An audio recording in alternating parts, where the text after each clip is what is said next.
প্রিয় পাঠকেরা, তোমরা দেখছো স্বপ্ন পূরণ এডুকেশন চ্যানেল। আমরা প্রতিদিনের মতন আজকেও নিয়ে চলে এসেছি কিছু গুরুত্বপূর্ণ প্রশ্ন উত্তরের ভিডিও নিয়ে বাংলায় গুরুত্বপূর্ণ প্রশ্নোত্তরগুলো প্রতিদিন পাওয়ার জন্য আমাদের চ্যানেলটি লাইক, কমেন্ট, শেয়ার এবং সাবস্ক্রাইব করে দিও। সাবস্ক্রাইব করে বেল আইকনটি প্রেস করে নিও, তাহলে নতুন নতুন ভিডিওর নোটিফিকেশনগুলো তোমরা খুব সহজেই পেয়ে যাবে।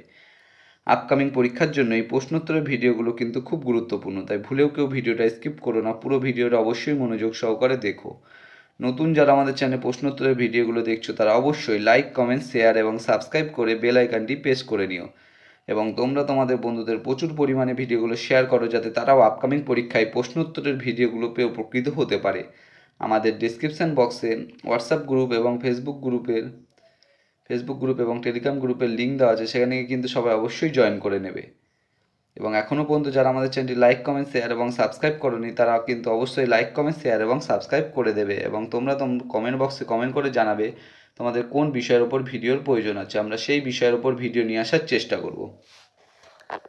এবং তোমরা প্রশ্নগুলো দেখা মাত্রই কিন্তু কমেন্ট বক্সে উত্তর করার চেষ্টা করবে। তাই অযথা সময় নষ্ট না করে চলে আসি আজকের প্রথম প্রশ্নে। আজকের প্রথম প্রশ্ন, 1 নম্বর প্রশ্ন, ভারতে আমূল অর্থনৈতিক সংস্কার ও উদারনীতি চালু হয়েছিল। তোমাদের সামনে 4টে অপশান রয়েছে। 4টে অপশানের মধ্যে সঠিক উত্তরটি হয়ে যাবে অপশান বি, 1991 সালে। ভারতে আমূল অর্থনৈতিক সংস্কার ও উদারনীতি চালু হয়েছিল 1991 সালে। এর সম্বন্ধে গুরুত্বপূর্ণ তথ্য তোমরা দেখে নাও।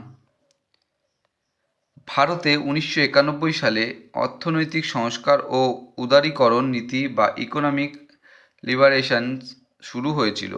এই সংস্কারমূলক লক্ষ্য ছিল দেশের অর্থনীতিকে আরও মুক্ত ও প্রতিযোগিতামূলক করে তোলা, যা পূর্বে কঠোর সরকারি নিয়ন্ত্রণ ও বিধিনিষেধের অধীনে ছিল। এই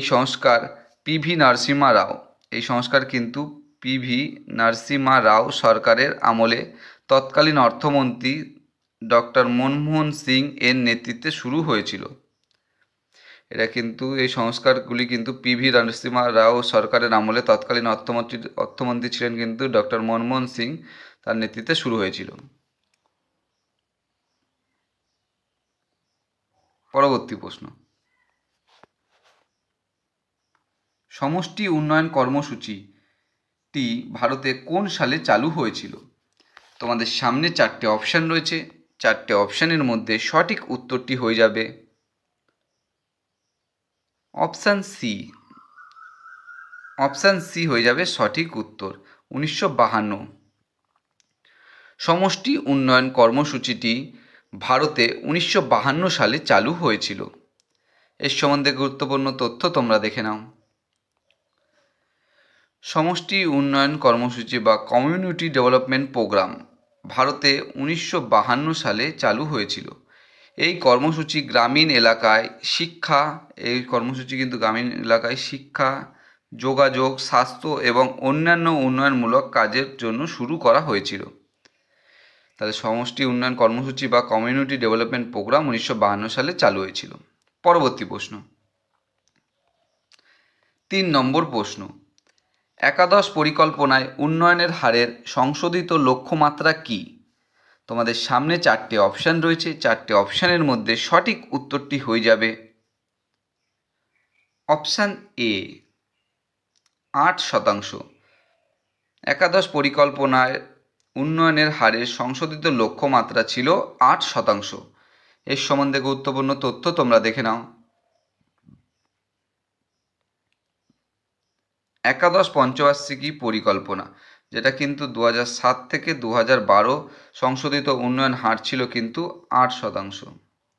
এই পরিকল্পনাটি দ্রুত এবং অন্তর্ভুক্তিমূলক প্রবৃদ্ধির উপর জোর দিয়েছিল। এর মূল উদ্দেশ্য ছিল দারিদ্র্য হ্রাস, কর্মসংস্থান সৃষ্টি, শিক্ষা ও স্বাস্থ্যসেবার উন্নতি এবং কৃষি উৎপাদনশীলতা বৃদ্ধি করা। এই পরিকল্পনার অর্থনৈতিক প্রবৃদ্ধির হার গড়ে 8% উন্নতি করার প্রস্তাব করা হয়েছিল। এছাড়াও এই পরিকল্পনায় অন্তর্ভুক্তিমূলক প্রবৃদ্ধির ধারণা অন্তর্ভুক্ত করা হয়েছিল, যার লক্ষ্য ছিল 10 বছরে মাথাপিছু আয় দ্বিগুণ করা। এর লক্ষ্য কিন্তু ছিল 10 বছরে মাথাপিছু আয় দ্বিগুণ করা। তাহলে একাদশ পঞ্চবার্ষিকী পরিকল্পনা কিন্তু 2007 থেকে 2012 পর্যন্ত হয়েছিল। পরবর্তী প্রশ্ন, 4 নম্বর প্রশ্ন, উদারনীতির অর্থ: 1. শিল্পের লাইসেন্স প্রথা অপসারণ, 2. ক্ষুদ্র শিল্পের সারণী থেকে কিছু বিষয় সংরক্ষণচ্যুত করা, অপশান 3 নম্বর MRTP সংক্রান্ত বিধিনিষেধ তুলে নেওয়া। তোমাদের সামনে 4টে অপশান রয়েছে, 4টে অপশানের মধ্যে এখানে সঠিক উত্তরটি হয়ে যাবে অপশান সি 1 এবং 3। উদারনীতির অর্থ হলো শিল্পের লাইসেন্স প্রথা অপসারণ এবং MRTP সংক্রান্ত বিধিনিষেধ তুলে নেওয়া। পরবর্তী প্রশ্ন,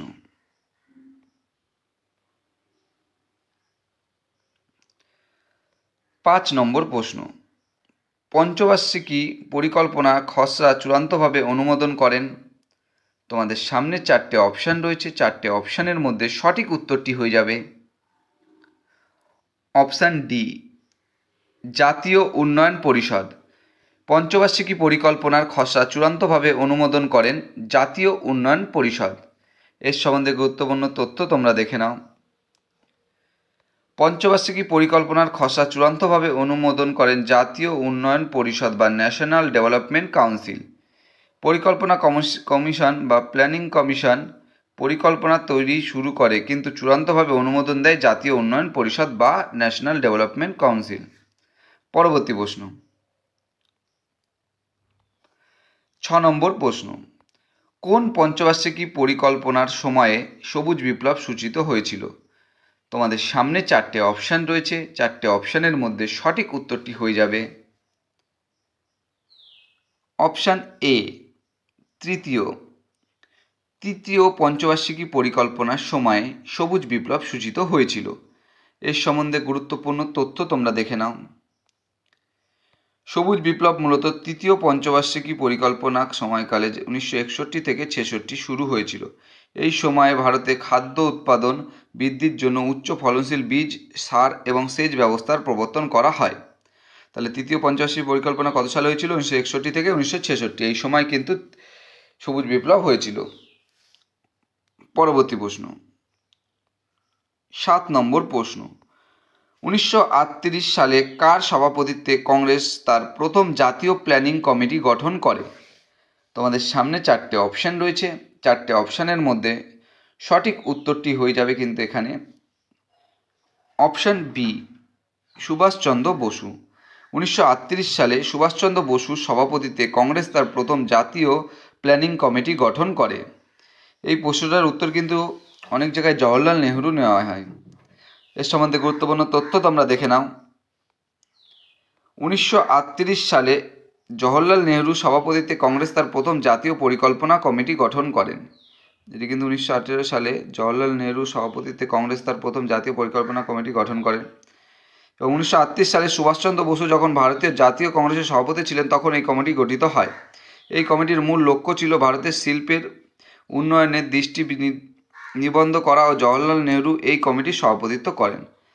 এটা কিন্তু জওহরলাল নেহরু অনেক সময় প্রশ্নে ধরা হয়, কিন্তু সুভাষচন্দ্র বসুও উত্তর নেওয়া হয়। পরবর্তী প্রশ্ন, 8 নম্বর প্রশ্ন, ভারতের জিডিপিতে সবচেয়ে বেশি অংশ যে ক্ষেত্রে তা হলো? তোমাদের সামনে 4টে অপশান রয়েছে, 4টে অপশানের মধ্যে সঠিক উত্তরটি হয়ে যাবে অপশান সি পরিষেবা ক্ষেত্র। ভারতের জিডিপিতে সবচেয়ে বেশি অংশ যে ক্ষেত্রে তা হলো পরিষেবা ক্ষেত্র। এর সম্বন্ধে গুরুত্বপূর্ণ তথ্য তোমরা দেখে নাও। ভারতের জিডিপিতে সবচেয়ে বেশি অবদান রাখে পরিষেবা ক্ষেত্র বা সার্ভিস সেক্টর। বর্তমান ভারতের জিডিপির 60%, 60% বেশি আসে এই পরিষেবা খাত থেকে। এই খাতে মূলত অন্তর্ভুক্ত রয়েছে তথ্য প্রযুক্তি, আইটি এবং ব্যবসা, প্রক্রিয়াকরণ, আউটসোর্সিং, আর্থিক পরিষেবা, পর্যটন ইত্যাদি বিষয় উপক্ষেত্র। এই বিষয়ের মধ্যে কিন্তু এগুলো আসে সব, আইটি, ব্যবসা, প্রক্রিয়াকরণ, আউটসোর্সিং, আর্থিক পরিষেবা, পর্যটন, এগুলো কিন্তু সব পরিষেবা ক্ষেত্রের মধ্যেই আসে। পরবর্তী প্রশ্ন, 9 নম্বর প্রশ্ন, সবুজ বিপ্লব প্রথমে কোথায় ঘটেছিল? তোমাদের সামনে 4টে অপশান রয়েছে, 4টে অপশানের মধ্যে সঠিক উত্তরটি হয়ে যাবে অপশান এ, পাঞ্জাব ও হরিয়ানা। সবুজ বিপ্লব প্রথমে পাঞ্জাব ও হরিয়ানায় ঘটেছিল। এর সম্বন্ধে গুরুত্বপূর্ণ তথ্য তোমরা দেখে নাও। সবুজ বিপ্লব প্রথমে মেক্সিকোতে শুরু হয়, যদি ভারতের বাইরে কিন্তু মেক্সিকোতে প্রথম সবুজ বিপ্লব হয়েছিল 1940-এর দশকে। মেক্সিকোতে এই বিপ্লবের সূচনা হয় এবং এটি ছিল উচ্চ ফলনশীল ফসলের জাত উদ্ভাবনের মাধ্যমে খাদ্য উৎপাদন বৃদ্ধির একটি প্রচেষ্টা। আরও বিস্তারিতভাবে সবুজ বিপ্লব বলতে বোঝায় কৃষিক্ষেত্রে উন্নত প্রযুক্তি, সার, কীটনাশক এবং উন্নত বীজ ব্যবহার করে খাদ্য উৎপাদন বৃদ্ধির আন্দোলন। এই বিপ্লবের মূল উদ্দেশ্য ছিল খাদ্য সংকট মোকাবিলা করা। এর উদ্দেশ্য ছিল কিন্তু খাদ্য সংকট মোকাবিলা করা এবং বিশ্বের বিভিন্ন দেশে খাদ্য উৎপাদন বৃদ্ধি করা। 1940 দশকে মেক্সিকোতে এই বিপ্লবের সূচনা হয় এবং এর নেতৃত্ব দেন নরম্যান বোরলগ। এর নেতৃত্ব কিন্তু মেক্সিকোতে যখন হয়েছিল তখন কে দিয়েছিল? নরম্যান বোরলগ, যিনি কৃষি বিজ্ঞানী ছিলেন এবং পরে শান্তিতে নোবেল পুরস্কার লাভ করেন। ইনি কিন্তু শান্তিতে নোবেল পুরস্কারও পান। মেক্সিকোতে সবুজ বিপ্লবের জন্মস্থান বলা হয় কারণ এখানেই প্রথম এই বিপ্লবের পরীক্ষামূলক প্রয়োগ করা হয়েছিল। ভারতের বাইরে কিন্তু মেক্সিকোতে এই বিপ্লবের প্রথম শুরু হয়েছিল। পরবর্তী প্রশ্ন, 10 নম্বর প্রশ্ন এবং আজকের শেষ প্রশ্ন। 1969 সালে কটি বেসরকারি বাণিজ্যিক ব্যাংকের অধিগ্রহণ হয়েছিল? তোমাদের সামনে 4টে অপশান রয়েছে, 4টে অপশানের মধ্যে সঠিক উত্তরটি হয়ে যাবে অপশান সি। অপশান সি হয়ে যাবে সঠিক উত্তর, 14টি। 1969 সালে 14টি বেসরকারি বাণিজ্যিক ব্যাংকের অধিগ্রহণ হয়েছিল। এর সম্বন্ধে গুরুত্বপূর্ণ তথ্য তোমরা দেখে নাও। 1969 সালে 14টি বেসরকারি বাণিজ্যিক ব্যাংক অধিগ্রহণ করা হয়েছিল। 1969 সালের জুলাই মাসে ভারত সরকার 14টি প্রধান বেসরকারি বাণিজ্যিক ব্যাংক জাতীয়করণ করে। এই ব্যাংকগুলির মধ্যে সেই সমস্ত ব্যাংক অন্তর্ভুক্ত ছিল যেগুলির আমানত কিন্তু 50 কোটি টাকার বেশি ছিল। এই পদক্ষেপের মাধ্যমে সরকার এই ব্যাংকগুলির নিয়ন্ত্রণ গ্রহণ করে এবং সেগুলিকে সরকারি মালিকানাধীন প্রতিষ্ঠানে রূপান্তরিত করে। এই ব্যাংকগুলির জাতীয়করণের ফলে দেশের ব্যাংকিং খাতে একটি বড় পরিবর্তন আসে। এটা কিন্তু 1969 সালে হয়েছিল এবং জুলাই মাসে। বন্ধুরা, তোমাদের জন্য আজকে কটাই প্রশ্নোত্তর ছিল। তোমরা প্রশ্নোত্তরগুলো পেয়ে যদি উপকৃত হয়ে থাকো অবশ্যই আমাদের চ্যানেলটি লাইক, কমেন্ট, শেয়ার এবং সাবস্ক্রাইব করে দিও। সাবস্ক্রাইব করে বেল আইকনটি প্রেস করে নিও। এবং নতুন যারা আমাদের চ্যানেল প্রশ্নোত্তরের ভিডিওগুলো দেখছো তারা অবশ্যই লাইক, কমেন্ট, শেয়ার এবং সাবস্ক্রাইব করে বেল আইকনটি প্রেস করে নিও। তোমরা তোমাদের বন্ধুদের প্রচুর পরিমাণে ভিডিওগুলো শেয়ার করো যাতে তারা আপকামিং পরীক্ষায় প্রশ্নোত্তরের ভিডিওগুলো পেয়ে উপকৃত হতে পারে। আমাদের ডিসক্রিপশন বক্সে ফেসবুক গ্রুপ, টেলিগ্রাম গ্রুপ এবং হোয়াটসঅ্যাপ গ্রুপের লিঙ্ক দেওয়া আছে, সেখানে গিয়ে কিন্তু সবাই জয়েন করে নিও। এবং তোমরা এখনও পর্যন্ত যারা আমাদের চ্যানেলটি লাইক, কমেন্ট, শেয়ার এবং সাবস্ক্রাইব করনি তারা অবশ্যই লাইক, কমেন্ট, শেয়ার এবং সাবস্ক্রাইব করে দিও। তোমরা লাইক, কমেন্ট, শেয়ার এবং সাবস্ক্রাইব করলে আমরা আরও আগ্রহ পাবো এবং নতুন নতুন ভালো ভালো ভিডিও নিয়ে আসার চেষ্টা করব। তাই তোমরা অবশ্যই কিন্তু আমাদের চ্যানেলটি লাইক, কমেন্ট, শেয়ার এবং সাবস্ক্রাইব করে দিও। এবং তোমরা কমেন্ট বক্সে কমেন্ট করে জানিও তোমাদের কোন বিষয়ের উপর ভিডিওর প্রয়োজন আছে, আমরা সেই বিষয়ের উপর ভিডিও নিয়ে আসার চেষ্টা করব। তোমরা কিন্তু অনেকেই আমাদের চ্যানেলটি দেখছো কিন্তু লাইক, কমেন্ট, শেয়ার এবং সাবস্ক্রাইব করছো না, তাই তোমরা অবশ্যই কিন্তু আমাদের চ্যানেলটি লাইক, কমেন্ট, শেয়ার এবং সাবস্ক্রাইব করে দিও।